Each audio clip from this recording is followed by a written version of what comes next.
అస్సలాము అలైకుం. So part 2 అనమాట ఇది. వచ్చేసి జుమ్మా అంటే శుక్రవారం రోజున జుమ్మా ముబారక్ చెప్పడం అది కరెక్టా కాదా అని చెప్పేసి మనం చూసుకుంటున్నాం. So let's continue. అజ్విబాత్ అసీలాహ్ మజల్లతల్ దావహల్ ఇస్లామియా. ప్రారంభ తరం శుక్రవారాలలో ఒకరినొకరు అభినందించుకోలేదు కాబట్టి వారు చేయని వాటిని మనం పరిచయం చేయకూడదు.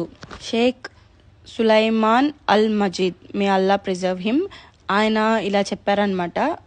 ప్రవక్త సల్లల్లాహు అలైహి వసల్లం గారి అనుచరులు కానీ సహచరులు కానీ దీనిని చెయ్యాలి అనుకుంటే ముందే చేసి ఉండేవారు కదా, వాళ్ళు చేయలేదు కాబట్టి మనం ఇలాంటివి చేయకూడదు అనమాట. ఇది బిద్దత్ కింద వస్తుంది. ఇలా చెప్పుకోవడం అనేది సున్నత్ కాదు కాబట్టి బిద్దత్ కింద వస్తుంది. కాబట్టి ఇదే కనుక కరెక్ట్ అయి ఉంటే మన ప్రవక్త కాలంలో ఆయన సహచరులు కానీ అనుచరులు కానీ ముందుగానే ఇది మనకి తెలియజేసి ఉండేవాళ్ళు అనమాట. ఇలా జుమ్మా ముబారక్ అని చెప్పుకోండి అని చెప్పలేదు కాబట్టి ఇది బిద్దత్, సో చేయకూడదు.